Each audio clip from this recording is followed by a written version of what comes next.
ధ్యానం కొరకు ఏర్పాటు చేయబడిన దేవుని వాక్యభాగము పరిశుద్ధుడైన మత్తయి రాసిన సువార్త 15వ అధ్యాయంలో యేసుప్రభు ఆహారాన్ని 5,000 మంది జనులకు పంచిపెట్టిన చక్కటి ఇతివృత్తాన్ని మనం ధ్యానం చేయాలని ఆశపడుతూ ఉన్నాం. మత్తయి సువార్త 15వ అధ్యాయంలోని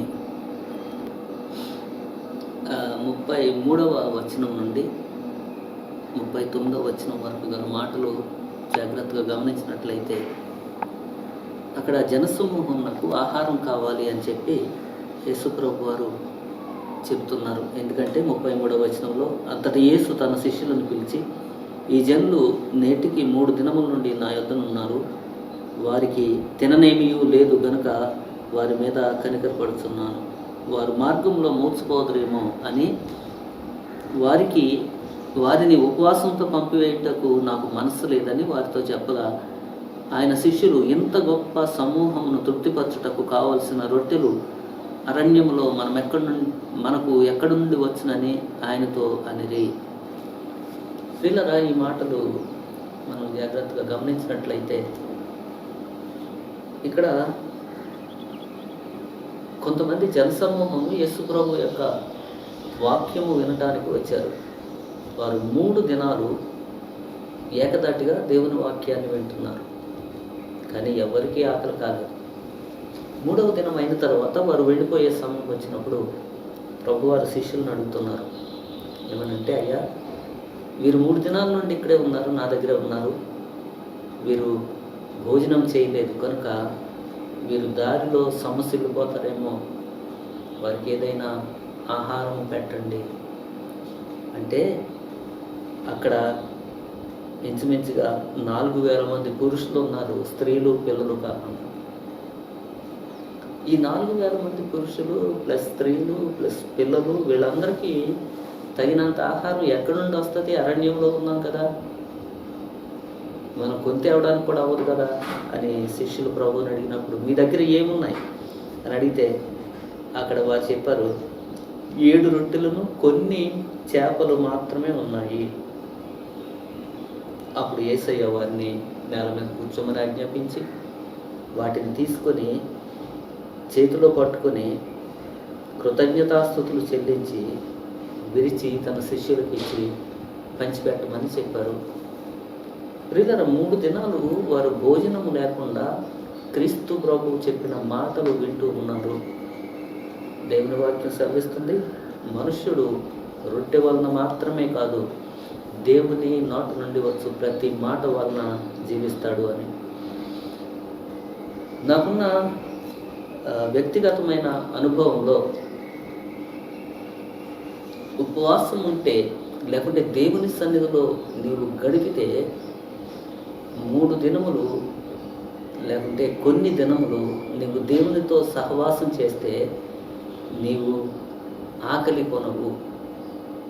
అంటే నీవు దేవునితో ఉంటావు, దేవునితో సహవాసం చేస్తూ ఉంటావు, ఆయన ముఖ దర్శనము చేస్తూ ఉంటావు, ఆయన నీతో మాట్లాడుతూ ఉంటాడు, ఆయన మాటలే నీకు ఆహారము.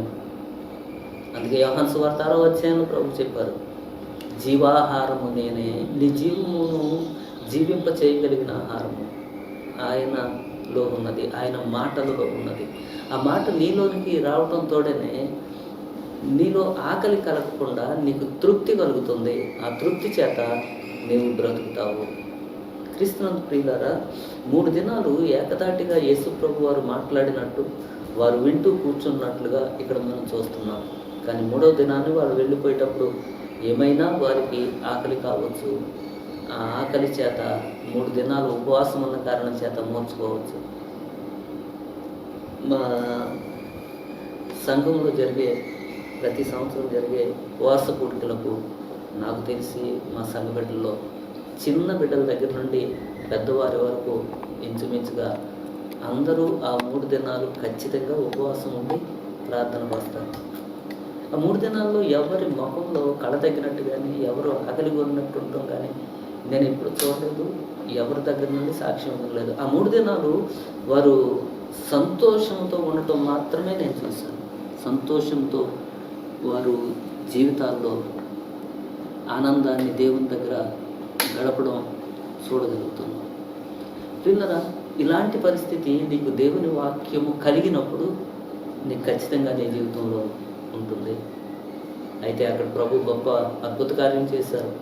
ఆయనకి ఇవ్వబడిన 7 రొట్టెలు, కొన్ని చిన్న చేపలు చేతితో పట్టుకుని తండ్రి వైపు చూసి వాటికి కృతజ్ఞతాస్తుతులు చెల్లించి వాటిని విరిచి అందరికీ పంచిపెట్టారు. అంతే, అందరూ తిన్నారు. తినగా మిగిలిపోయినవి మరలా గంపల నిండా ఎత్తారు. ప్రియులారా, నీకు దేవుని మీద అలాంటి అపారమైన ఇష్టం లేకుంటే విశ్వాసం, భక్తి కలిగినట్లయితే నిశ్చయముగా నీవు దేవుని చేతనే పోషింపబడతావు. ఎలాంటి పరిస్థితుల్లో అయినా సరే, వాళ్ళ దగ్గర ఏమీ లేవు, తిరిగి వెళ్ళే సమయంలో పట్టణాలకు చేరే వరకు ఏమీ లేకపోతే వారు నిజంగానే మోసపోవచ్చు. కానీ దేవుడు వారిని పోషించాడు. దేవుడు వారిని ప్రేమించి వారికి ఆహారమును ఇచ్చాడు. ప్రియులారా, ఈ ఆహారము ప్రభు చేతుల మీదుగా వచ్చింది కనుక వారు బహుగా తృప్తి పొందారు, అనేకులు తృప్తి పొందారు.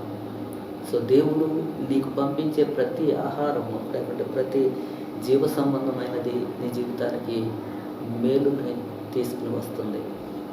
రాజుల మొదటి గ్రంథము 17వ అధ్యాయంలో తిష్బీయుడైన ఏలియాను గురించి వ్రాయబడిన మాట.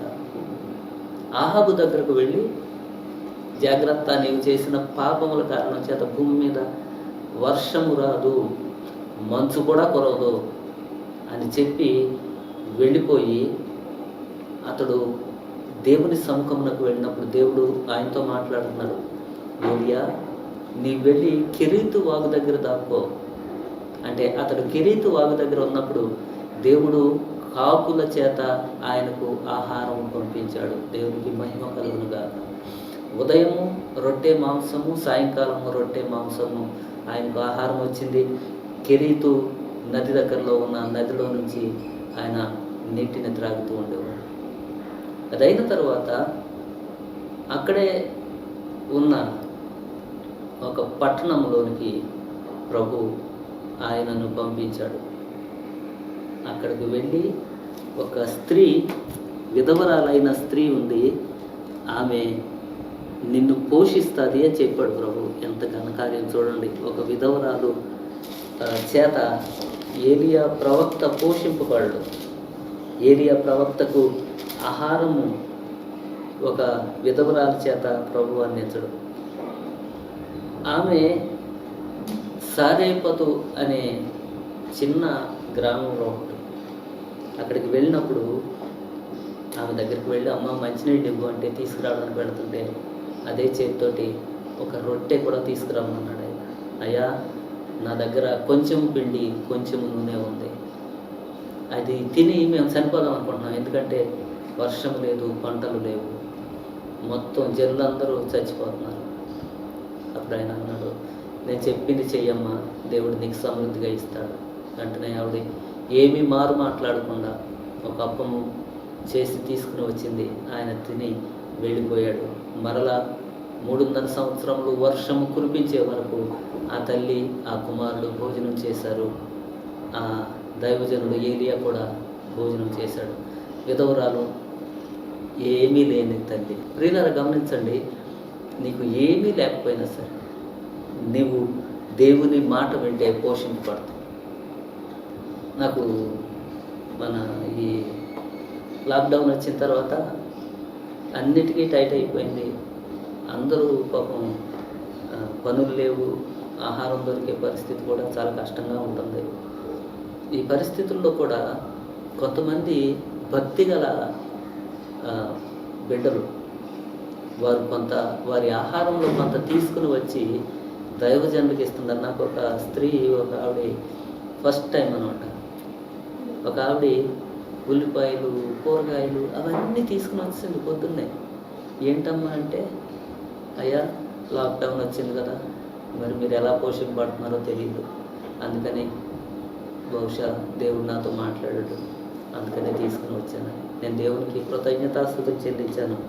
అప్పుడు ఆ సారేపతిలో ఉన్న ఆ స్త్రీ పేద స్త్రీ నాకు గుర్తొచ్చింది. ప్రియులారా, దేవుని యందు భయభక్తులు కలిగి ఆయన మాట వింటే నీవు పోషింపబడతావు. ఈ దినాల్లో అన్నీ దొరకడం కష్టమే, కానీ దొరుకుతున్నాయి. కానీ అన్ని రెస్ట్రిక్షన్స్. కానీ నీకు దేవుని మాట విని నీ దైవజనుని లేదంటే ఆపదలో ఉన్న వారిని నీవు సంరక్షించగలిగినట్లయితే, లేకుంటే కనీసం కొంత ప్రేమ చూపించగలిగినట్లయితే నీ జీవితంలో దేవుడు అత్యధికమైన ఆశీర్వాదాలు అనుగ్రహిస్తాడు. నీవు పోషింపబడతావు. నీ పిల్ల తరముల వరకు ఆశీర్వాదం ఉంటుంది. ఈ మధ్యకాలంలో మన సంఘంలో ఉన్న యవన బిడ్డలు దాదాపు ఒక 2 వారాల నుండి కంటిన్యూస్గా ప్రతిరోజు భోజనం వండి తీసుకుని వెళ్ళి పేదలైన వారికి ఎక్కడ కూలిగా దొరకక భోజనం కోసం ఎదురు చూస్తున్న వారికి తీసుకుని వెళ్ళి పంచిపెడుతున్నారు మన యవన బిడ్డలు. నేను చాలా సంతోషించాను. చాలా కష్టపడి వారు పనిచేసి వండి ప్యాక్ చేసి అవి పట్టుకుని వెళ్ళి వారికి అందిస్తున్నారు. అది ఆశీర్వాదం. ఇలా నీకు చేతనైతే నీవు కూడా సహాయం చేయి. నీకు చేతనైతే నీ దైవజన్ని కూడా సహకరించు. అప్పుడు నీవును నీ ఇంటి వారిని ఆశీర్వదింపబడతారు. ఈ మాటలు మీ అందరి వినికిడిలో దేవుడు బహుగా ఆశీర్వదించి ఫలింప చేయునుగాక. ఆమె చిన్న ప్రార్థన.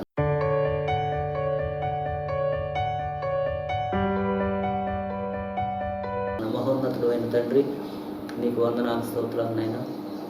ఇదిగో కరోనా వ్యాధి కలగటం వలన కలిగిన ఈ ఇబ్బందుల వలన లాక్డౌన్ అయ్యి దేశంలో అనేక ప్రాంతాలు అనేక ఇబ్బందులు పడుతున్నారు ప్రభువా. ముఖ్యంగా ఆయా ప్రాంతాల నుండి వేరే ప్రాంతాలకు వెళ్ళి కూలి పనికని వెళ్ళి అక్కడ ఏ సౌకర్యం లేక బాధలు పడుతున్న వాళ్ళు చాలామంది ఈ రాష్ట్రం నుంచి వేరే రాష్ట్రానికి, వేరే రాష్ట్రం నుండి ఈ రాష్ట్రానికి వచ్చి అవస్థలు పడుతున్న వారు ఉన్నారు. వారికి కడుపు నిండా భోజనం కూడా దొరకట్లేదు. ప్రభువా, సమృద్ధి అయిన ఆహారం దయచేయండి. దయగలిగిన హృదయాలను ప్రేరేపించి వారికి ఆహారాన్ని పంపించండి. ఏలియాకి నాయన కాకోలముల చేత నీవు ఆహారాన్ని పంపించావు. అలాగే నాయన ఆ బిడ్డలకు కూడా ఆహారాన్ని పంపించండి. అలాగే నాయన ఈ స్థానికంగా ఉన్న బిడ్డలు కూడా ఎవరైనా ఆహారానికి ఇబ్బంది పడుతుంటే ప్రభువా నీ సహాయం పంపించండి, నీ కృప చూపించండి. ప్రత్యేకించి ఈ దినమున ఈ సందేశంను చూస్తూ వింటూ ఉన్న ప్రియమైన బిడ్డలందరినీ దీవించి ఆశీర్వదించండి. వారి జీవితాల్లో ఎలాంటి కొదువ లేకుండా ఉన్నట్లుగా నీ మాట విని నిన్ను అనుసరించే బిడ్డలుగా తయారు చేసి ఆశీర్వదించండి. సమస్త మహిమ ఘనత ప్రభావాలు మీకే ఆరోపిస్తూ యేసు నామమున అడిగి వేడుకొంచున్నాను తండ్రి. ఆమేన్. తండ్రి, కుమారుడు, పరిశుద్ధాత్మను సర్వశక్తిగల త్రియేక దేవుడు మనందరికీ తోడయుండి ఆశీర్వదించి సంరక్షించి నడిపించునుగాక. ఆమేన్. అందరికీ వందనాలు. ప్రభు మిమ్మల్ని దీవించునుగాక.